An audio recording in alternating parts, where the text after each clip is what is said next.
Hey, good morning guys. This is Jonathan Urbuda. You're watching I Love Tanchung TV and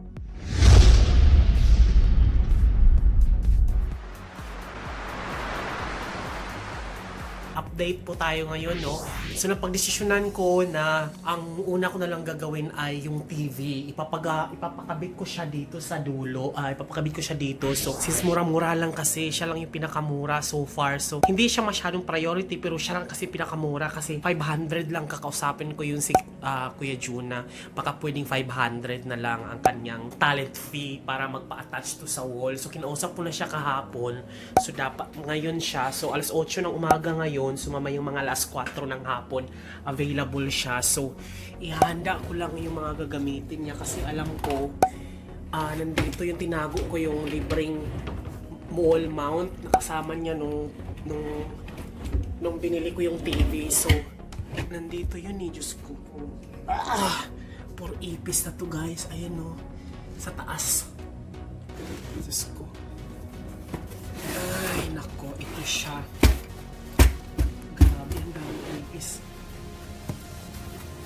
Handa ko na kasi baka mamaya ko pa siya ihanda and then maraming ipis, nakakahiya na. So ihanda ko na itong kung anong meron dito. Diyos ko, i-unbox na naman. Pakita ko sa inyo kung anong meron to. So taktak muna natin. So pakita ko sa inyo kung anong meron to guys. Ito yung pagkakabitan natin. Oh my god, ang daming ipis. Diyos ko, ang tagal na kasi itong natenggay eh.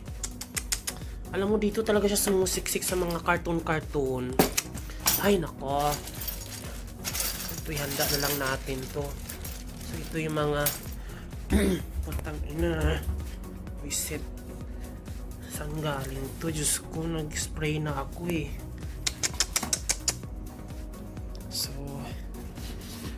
ayan. Ito lang.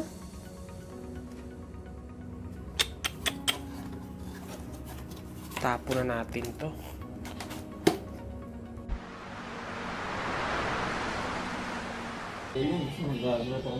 Mabigat kaya. Kaya ito, baby. Ano kaya to? Gali. Ito? Diyan ako saksak yung plug. Ito ba yun? Oo, diyan ako yung inugot ng isa.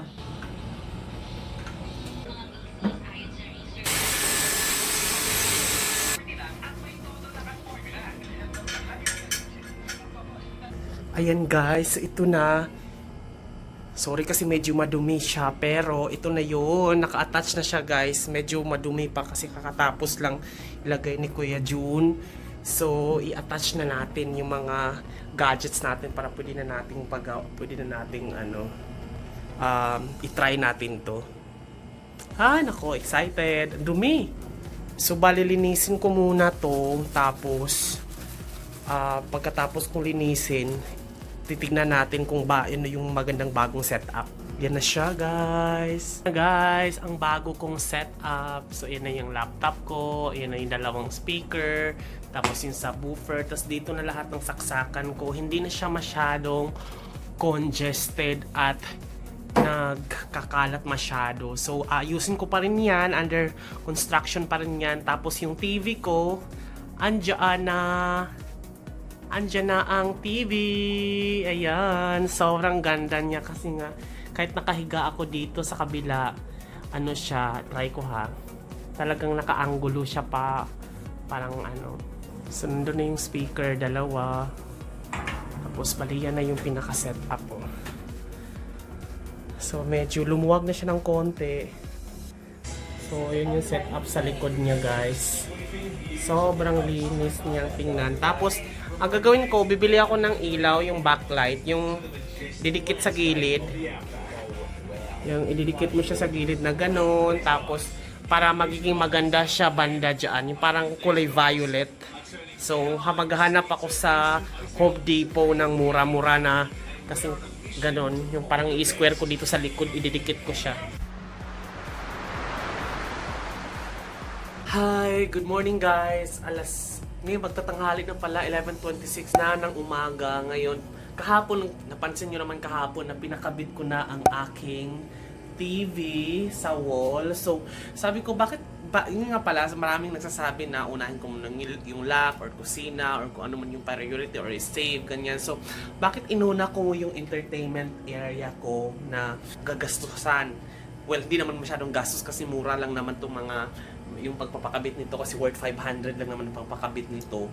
Tapos, kasi nga, most of the time, pag weekend, wala akong trabaho, ito yung pinakagamit na gamit sa akin dahil nga diretso akong higa dyan, tapos nanonood agad ako ng Netflix. Sabi ko, nahihirapan ako, so why not invest? Kasi nga nakagaroon ako parati kapag nakahiga ako dyan. Tapos ayun, sabi ko, para hindi na rin siya kakain ng malaking space, so ipapaangat ko na lang siya para dito na ako mag-edit, lahat na ito na yung working station ko. Medyo makalat pa guys, pero share ko lang sa inyo. Ngayon, kahapon nakabit to, so naisipan kong bumili ng RGB light. Yan, Lazada na naman guys. Kakarating lang ngayon talaga, as in 1 minute ago lang kumatok. So nagising ako. Bumili ako ngayon ng RGB light. Ito yung ilalagay dito sa likod. Yan, dito sa may likod para lutang na lutang siya, para yung makikita, may ambience light siya, lutang-lutang, yung parang sa mga gamer. Ngayon to, i-unbox natin to. Medyo, ang nabili ko to 450 sa Lazada. Matagal ko na tong sinave as favorite sa carts. Like 1 year ago pa nung nabili ko to. Hindi ko lang binili-bili kasi nga parang sabi ko worth it ba? Or pag bumili man ako dapat naka-attach na siya. Wherein, ito, tamang-tama. So ngayon, i-unbox natin. So, 450 pesos to guys. Mas mura to ng konti kasi doon sa binili ko na Bluetooth na transmitter na binili ko nung last time. Pero ngayon, ito naman yung dagdag ko siya. 450 lang naman. Accessories lang siya para naman mabihisa natin yung TV natin na bagong attach sa wall. Para at least kahit paano, paunti-unti, yung entertainment area natin magiging visually pleasant para sa paggamit naman, para sa akin din naman yan. So anyway, ito na siya. So, bubble wrap na naman siya. In fairness, ang lalaki ng mga bubble wrap nila ngayon. Pero, luluma yung lagayan. Kinakabahan ako dito. Sana gumana to ha. Parang gamit na yata to ha. Nakabahan ako dito, medyo luma, na madumi.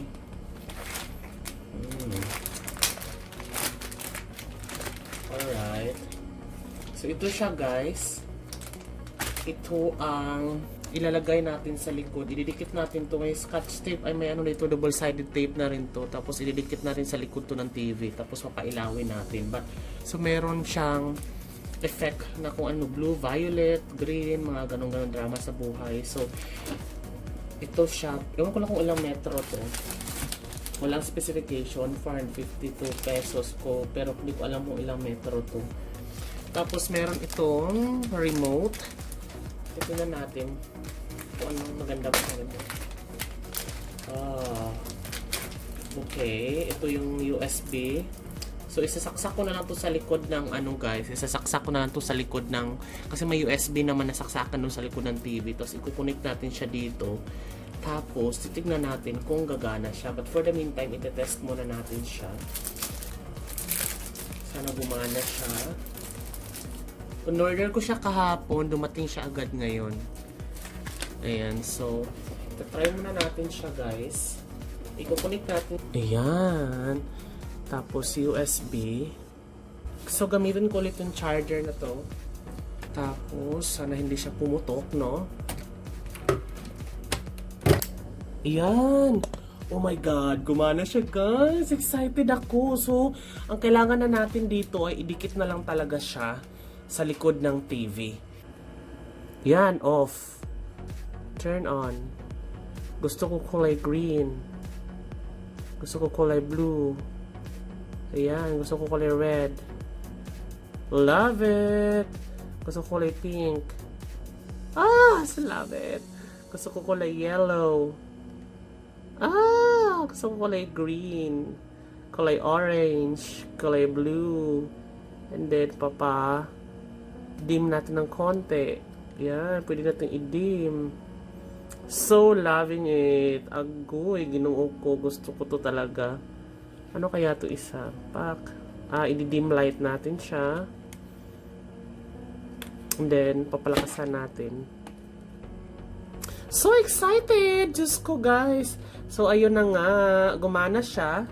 Tatanggalin na natin to at isasaksak na natin to sa likod ng ating TV. So, tara!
Nga tulad ng mga sinasabi ko guys na yung likod ng TV ko, tingnan nyo, ano siya, hindi siya makinis, matte siya. So pag dinidikit siya, umaangat din, hindi masyadong dikit masyado kasi matte yung likod. So ganyan siya. Pero tingnan natin kung gumagana na ba siya, ha. So ibaba natin tong ano para medyo mas maganda yung effect.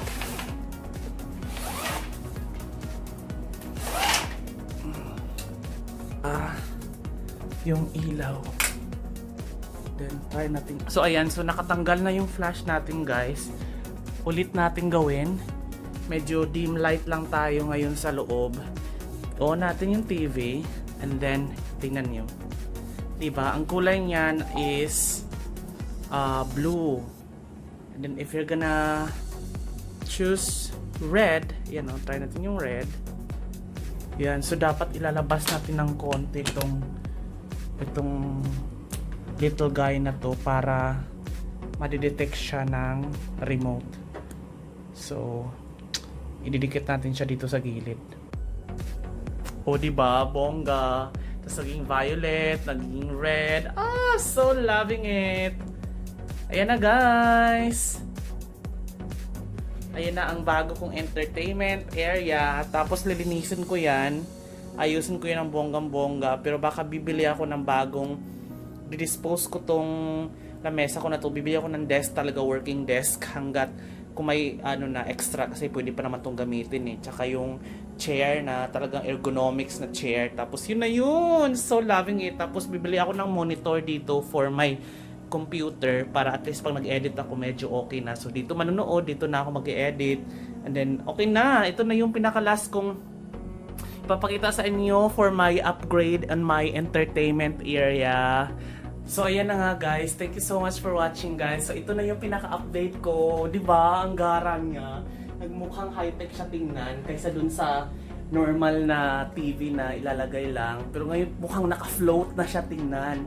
So kahit anong kulay pag nakapatay, pag gabi to bongga to, as in bonggang-bongga to kapag gabi tsaka nanonood ako ng movie. Kasi bakit ako nag-invest dito sabi nga ni Princess, put your money where your Netflix is. Kasi nga every weekend, pag hindi naman ako talaga lumalabas, hindi na ako gumagala talaga ng bonggang-bongga kasi sa bahay lang ako para magpahinga.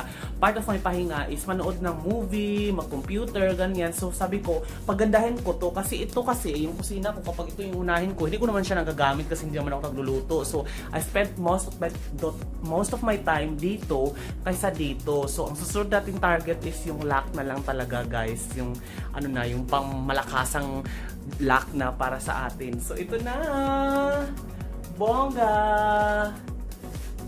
Yan na siya. Thank you so much for watching, guys. This has been Jonathan saying keep smiling because life is worth celebrating for. Uploaded. I-upload ko na to agad.